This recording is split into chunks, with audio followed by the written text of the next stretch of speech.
that the basal Hazelton unconformity was not a simple thing, but rather it was a series of growth faults with the Triassic Stuhini group forming fault blocks. And furthermore, the alteration and mineralization of the Valley of the Kings was being channeled up along these growth faults. I thought, cool microcosm. Let's go and check that out regionally. So I'll show you the geology of that area. The main features being, so you have the Motag anticlinorium, which is a Cretaceous structural culmination. It formed during the Skeena Fold of the thrust belt. And that light-colored stuff is Stuhini group in its core. It's wrapped around by the lower Hazelton group. And there's the KSM trend and the Brucejack trend just to the east of it. But actually going in there and looking for early Jurassic faults is a difficult business, because this is what you actually get. Here we are standing on the snowfield zone, looking across at Iron Cap. That would be the Mitchell zone down the valley there. And the big fault here, the Sulphurets Thrust Fault, which forms the immediate hanging wall to all of the KSM iron cap deposits, is a Cretaceous thrust fault. Period. So you're not going to see an early Jurassic fault there. Furthermore, if you want to go and look at microstructures, you get this. This is KSP alteration. It was completely flattened during the Cretaceous. You do an argon-argon date on that, you get 110. So we're kind of out of luck for direct structural observations. So we decided to approach it a different way. Previous mapping had, particularly Jack Henderson and Kirkham and Margolis, as well as the MDRU mappers, had shown that there's this very interesting unit that forms the base of the Hazelton group. It's called the Jack Formation. And compared to everything else in northern Stuhini, it's this very mature siliciclastic formation. So we went at our work via 4 separate cross-sections across this Jack Formation and the rocks around it to see if we could tease out paleogeography and from that, tectonics. So we started west of the Bruce Glacier, where we found coarse lenses of plutonic-derived sandstone conglomerate interbedded with black mudstone, deposited in a deep basin, quite large, with a paleoslope to the west. So that's typical Jack Formation. These clasts, the detrital show that they're pretty much 220, so they're coming out of things like the Hickman batholith, the Hotaibu. And they're very mature. You see how round they are. But you also see in their dark, sort of gooey-looking interclasts. So ultimately, these are being deposited as turbidity deposits in this Jack marine basin. There's very large clasts. As I said at Roundup, we took a small geologist for scale, but nevertheless, they're quite large. This is a very high energy environment, and I would defy you to accomplish that without a growth fault or two somewhere. These are the crossbeds, and they show sediment transport uniformly to the west, away from the Motag anticlinorium. Okay, then we went up to Treaty Glacier, which is northeast of the anticlinorium, and there we saw shallow water sedimentation and paleocurrents almost opposite these to the southeast. So there's evidence for shallow water, and there's some of those crossbeds, and here's the plot. So they're to the southeast, opposite these, but both are going away from that Motag. Now I'm going to use the word highland. Then finally, we did a couple of cross sections around Iron Cap and Brucejack. And there, in contrast to this single large deep basin, we found a bunch of small, complex, active rift, and I would guess also wrench basins. Also to point out that the Jack Formation is a major host of the porphyries and epithermal mineralization there. So it's directly important. That's Jack Formation near the Caviar Mine. Typically it forms beds, as it does everywhere else, but we also found this. So here we have, these are olistoliths and blocks of jack formation grit floating in a matrix of jack formation argillite. The only way that you can accomplish that is you deposit the grits, you bury them, you lithify them so that they're coherent. Then you have to uplift them again, get a nice growth fault, create a steep slope, make a new basin, slide them down in there, bury them in the mud. If that is not active tectonics, I don't know what is. Here's another example. Stratigraphically, right above that, we came upon a tufaceous siltstone with these very distinctive, characteristic, concentrically zoned concretions.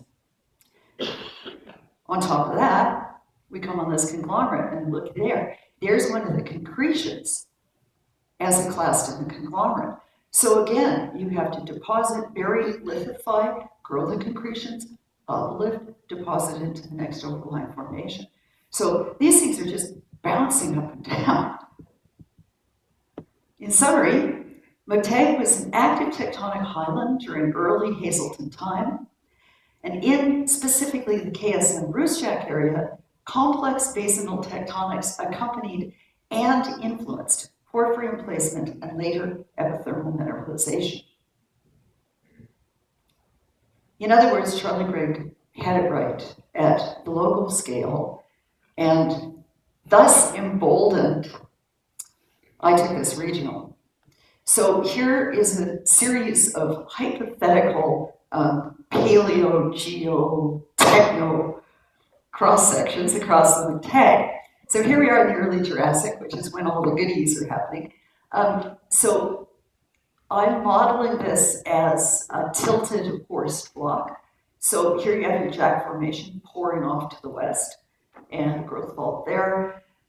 I hypothesized that there was a proto-sulfurets fault, a growth fault. And it is this that focused the KSM porphyries.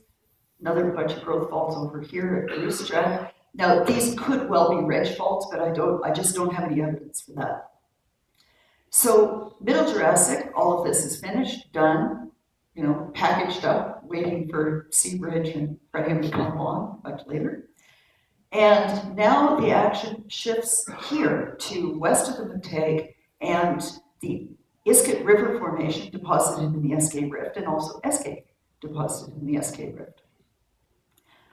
All of this transtension, I think I can call it that, in the Jurassic, then sets up the scene for what happens in the Cretaceous when transpression ensues, and now we go into a phase of basin inversion. The simplest one to see is, like, if you look on Peter Lewis's map, you can see that there's this little local SK anticline. That's an inverted sub-rift basin, the SK rift, and that's what happens. It's called a pop-up. It's like a little pimple. The inversion of the sulfurets fault is a little bit more complex, but I think it makes sense. So Skenefold and thrust fault is verging to the northeast. Thrust faults propagate up section in the direction that they verge. So they climb via a series of flats along bedding and ramps across bedding. And my hypothesis is that one of these propagating thrust faults found that proto-sulfurets growth fault, and it latched onto it and it goes, yippee, it's time to air. So it climbs up and so that's why you get this sulfuret thrust fault in the immediate hanging wall of the KSM deposits. So bottom line, the location of the early Jurassic KSM porphyries in the immediate footwall of the Cretaceous sulfurets fault is not a coincidence. It is a consequence of basin inversion. Oh, I just turned off my, what did I do? Thank you. Okay. Because there's more to this story to tell. So that's where we sat at the end of 2013. So the question is, okay, now what do we do? So we go to Roundup, and the answer was sort of put on our plate. Bronson Corridor, Adam Travis and Jim Oliver were going in there to look for porphyries. And they said, hey, you guys should come along. They pointed out the first order similarities between KSM Brucejack here and Bronson Corridor here.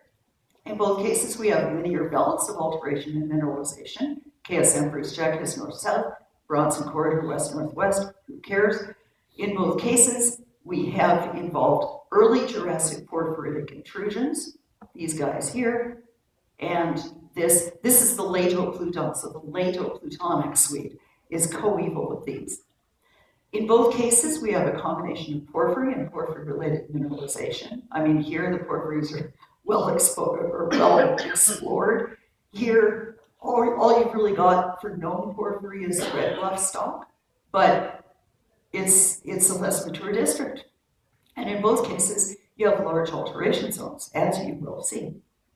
So in we went, and so there's the red bluff stock.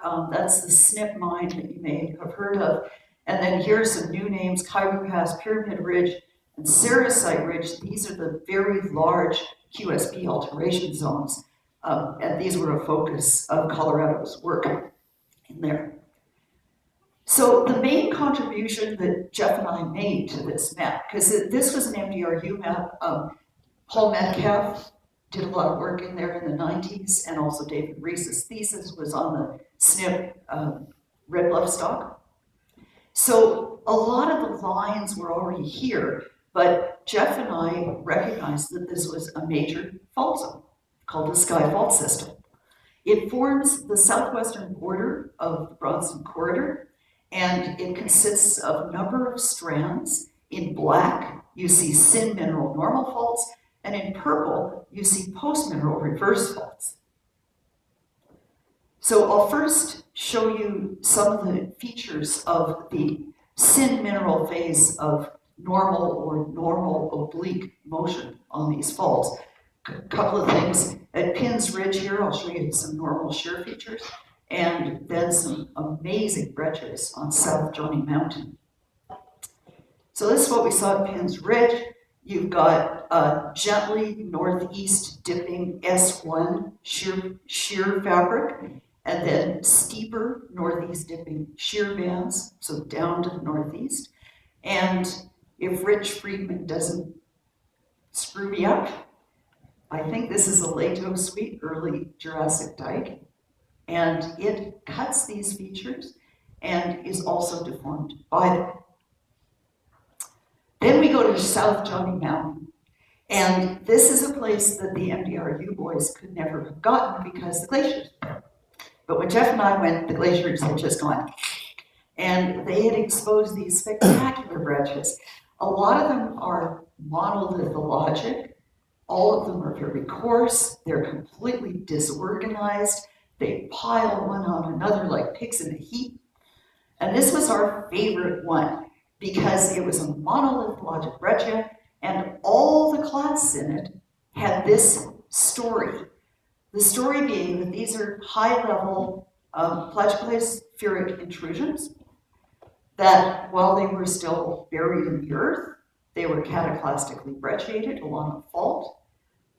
They must then have been uplifted on a fault scarp, which exposed this sort of semi-consolidated material and slumped down into this basin as a debris flow.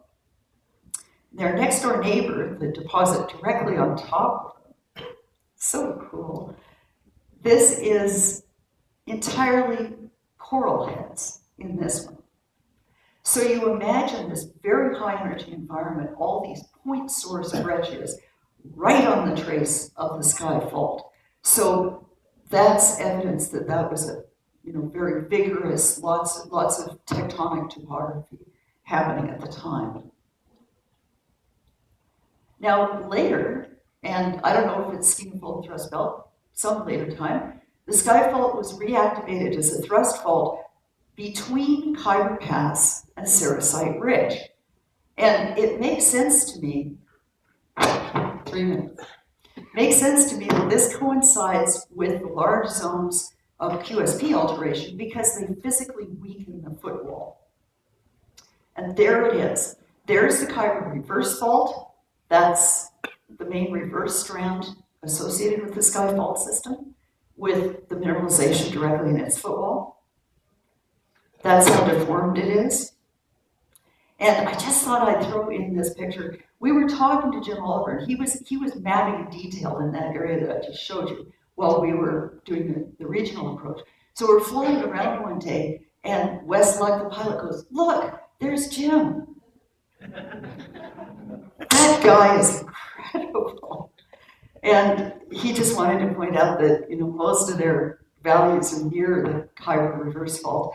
And also, they got iridium osmium on molybdenite, 196.5, so it shows it's the same age as KSM. And that's my bottom line, that's my message, that here we have these two systems, you know, in both cases you've got your deposits, your mineralization, your alteration in the footwall of a later thrust fault. This is not a coincidence, this is a reactivation of a transtensional system. So, in the KSM Brucejack Camp and Bronson Corridor, KSP, early Jurassic extensional, probably wrench faults and related basins controlled intrusion, alteration, and porphyry and related mineralization. Footwall zones of pervasive QSP alteration facilitated later reactivation of basin bounding faults as thrust faults. Northwestern Stachenia porphyries. It's all their faults. Thank you.